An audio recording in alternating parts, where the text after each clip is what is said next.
Prions. Que ces méditations ainsi que ces paroles de ma bouche te soient agréables, Seigneur, toi qui es notre rocher dans ces temps d'incertitude. Amen. Oh, le fameux livre des Lamentations. Quand Nicole a fait la lecture tantôt, j'ai vu son visage, j'ai fait « Oh! » C'est intéressant, c'est très intéressant. Ouvrons-le de nouveau et lisons un extrait qu'on vient d'entendre. Voulez-vous bien?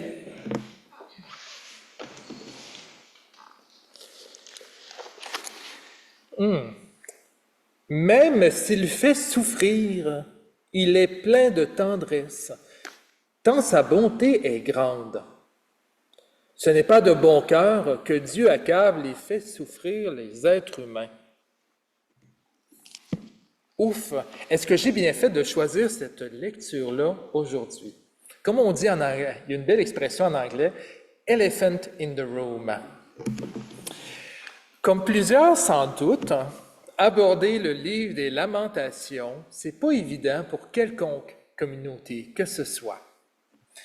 Déjà, il faut dire qu'avec un nom de livre de même, ça donne pas trop envie d'y mettre le nez. Qui pourrait bien aimer ça, le maudit lamentage? Ce n'est pas de bon cœur que Dieu accable et fait souffrir les êtres humains. Même si on peut réagir peut-être un peu négativement par rapport à des affirmations comme celle-là, ce serait peut-être pertinent, à mon avis, qu'on prenne un petit peu de recul, OK? Une petite distance pour essayer de lier l'expérience communiquée par le poète avec la nôtre. En toute franchise, avant même de raconter la misère des Hébreux en exil, le livre des Lamentations évoque notre condition humaine, nos peines et nos espérances. Comme les Hébreux de l'époque, on réalise tous les jours qu'on fait des choix qui, bien souvent, nous retombent sur la tête sans trop de raison. Combien de fois, par exemple, on était heureux de l'élection de nouveaux responsables, puis qu'on s'est aperçu finalement que notre choix s'est peut-être reviré contre nous autres? Combien de fois on a investi dans un nouvel appareil quelconque et qui, déjà quelques mois plus tard, nous saute d'en face? Qui n'a jamais planifié des vacances ou un voyage somptueux? Qui tourne finalement au vinaigre à cause du mauvais temps ou d'un imprévu? Personne ne pourrait prévoir ces revirements de situation-là. Et personne ne pourrait dire que c'est à cause de nos péchés que nous sommes punis. Personne. Pourtant, la question de la rétribution divine revient souvent dans nos esprits, mais aussi dans nos paroles. Je ne sais pas pour vous, mais quand que je suis dans une situation difficile, c'est tellement facile de ravoir ces paroles-là à la bouche. Qu'est-ce que j'ai fait au bon Dieu pour me ramasser dans cette situation-là? Qu'est-ce que j'ai fait pour que tout tourne de travers dans ma vie? On peut aussi, en voyant le malheur des autres, se poser la même question que les disciples adressèrent à Jésus quand ce dernier a regardé l'aveugle-né. Rabbi, qui a péché pour qu'il soit aveugle? Lui ou ses parents? C'est comme un vieux réflexe qu'on a d'entrer dans cette logique-là d'infraction-punition. Une sorte de loi du retour. Vous avez peut-être déjà entendu ça. C'est plus fort que nous, on dirait. Toutefois, en prenant peut-être une perspective plus psychologique, on peut en déduire que notre tendance à cette logique-là de la rétribution traduirait peut-être en fait nos propres peurs, nos incertitudes, nos regrets et voire même parfois notre sentiment de culpabilité par rapport à une situation. Souvent, on se regarde dans le miroir de notre propre honte et on interprète sur le coup notre situation comme une sorte de réponse au karma, une sorte de vengeance divine où est-ce qu'on reçoit notre juste part. Mais quand on y pense bien, quand on est attentif au contenu des Écritures, et surtout de l'Évangile,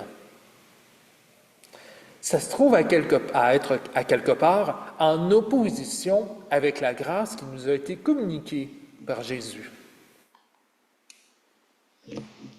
En disant que ce n'est pas à cause de son péché ou de celui de ses parents que cet homme-là est né aveugle, mais que c'est pour que les œuvres de Dieu se manifestent en lui, Jésus marque une vraie distance entre notre logique de la rétribution,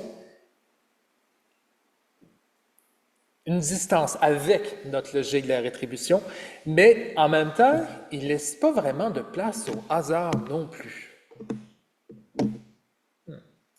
Si nos lamentations nous amènent à questionner Dieu sur le pourquoi de notre souffrance, la réponse de Jésus, elle semble s'insérer comme une prémisse à notre guérison. Par cette réponse-là de Jésus, il y a comme une espérance qui s'ouvre pour quiconque souffre. Nos douleurs ne sont pas la conséquence et ne sont pas notre douleur n'est pas une conséquence qui nous renferme dans la mort, mais quelque chose qui nous ouvre, au contraire, sur l'horizon de la vie à venir. Dans la douleur, c'est comme un peu naturel pour tout croyant de donner peut-être des intentions au Seigneur. On se dit parfois que c'est à cause de nos péchés qu'on paye le prix, que Dieu veut nous corriger en nous envoyant toutes sortes de fléaux. On l'a déjà entendu, puis on le lit parfois dans les Écritures. C'est une interprétation qui ne date pas d'aujourd'hui. Pourtant, j'ose croire que cette inclinaison-là, tout à fait humaine, font partie du processus d'adaptation vis-à-vis d'une situation sur laquelle on n'a finalement aucun contrôle. La lamentation, se lamenter par rapport à la dite situation, est une étape nécessaire dans le processus de guérison que Dieu nous offre. Ce n'est pas quelque chose de négatif, même si on peut en avoir une perspective telle qu'elle dans notre langage contemporain. La lamentation, elle est un cri de colère, mais aussi, paradoxalement, de confiance en Dieu. Même s'il fait souffrir, il est plein de tendresse, tant sa bonté est grande. Ce n'est pas de bon cœur que Dieu accable et fait souffrir les êtres humains. Dieu sait à quel point il y en a des lamentations dans la Bible, comme dans nos vies. Dieu sait combien de gens peuvent désespérer, mais qui, dans un jeu d'équilibre tout à fait paradoxal, ils restent dans la confiance en Dieu. Mon expérience personnelle de la lamentation me porte à croire que nos douleurs constituent plus souvent qu'autrement, par la grâce de Dieu, en des occasions d'ouverture. Les Écritures en témoignent en fait à toutes les pages. Quand ils ont quitté finalement Babylone, les Hébreux ont reconstruit Jérusalem. Lorsque Joseph, le fils de Jacob, fut vendu comme esclave, il a fini comme pharaon d'Égypte. Alors que la division montait de nouveau en Israël, Un sauveur nous est né dans une famille pauvre et pourtant sans histoire. Dès lors, une lumière se pointe dans nos vies. Un aveugle né retrouve la vue. Dans ce cas-là, les œuvres de Dieu se manifestent à travers nous selon ses promesses, bien que ce soit dans un temps et d'une manière qui nous sont tout simplement inconnus. Pour ma part de lamentation, les lamentations, j'en ai beaucoup dites, puis j'en ai beaucoup écrites, Dieu sait. Au cours de mes dernières années de transition vers l'Église unie, je me suis aperçu finalement que mes peines et mes propres douleurs constituaient finalement une sorte de prémisse à la grâce qui se révèle en fin de compte. La grâce qui m'a permis d'aller plus loin. Et je ne serais probablement pas, sans toutes mes lamentations, en train d'animer un culte ce matin à Saint-Pierre. Je ne serais pas non plus en stage, à mi-chemin de ma consécration. Et ça me dit, il y a beaucoup de douleur, oui, dans nos vies, mais aussi beaucoup de lumière, en fin de compte. Dans nos souffrances, on peut s'écrier « Pourquoi, mon Dieu ?» Mais on termine sa lamentation, sa prière, par un cri de confiance où est-ce qu'on s'en remet à Dieu, qui nous ramène toujours un jour ou l'autre chez soi.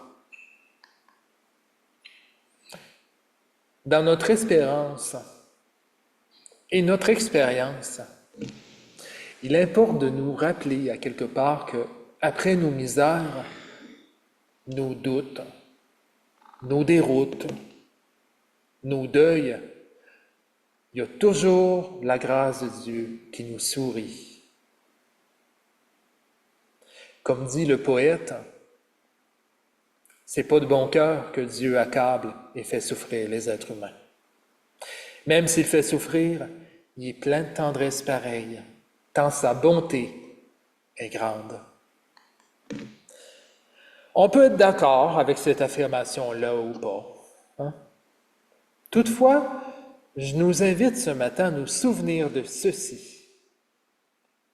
Ce qui nous semble être une malédiction aujourd'hui, frères et sœurs, Dieu, par sa grâce, va nous en faire des bénédictions demain.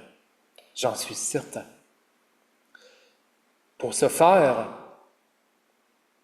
il suffit de questionner, d'ouvrir le dialogue par une lamentation à propos de nos ténèbres qui laisseront place tôt ou tard à la lumière d'un jour nouveau. Gardons confiance en le Seigneur. Gardons ouverte notre relation avec lui, même si sur le coup, on peut souffrir, on peut crier, on peut hurler notre douleur. Souvenons-nous simplement de sa grâce. Ça ne nous empêche pas de souffrir, ça ne règle pas tous nos problèmes, mais ça nous fait avancer vers l'avenir. Grâce soit rendue à Dieu. Amen.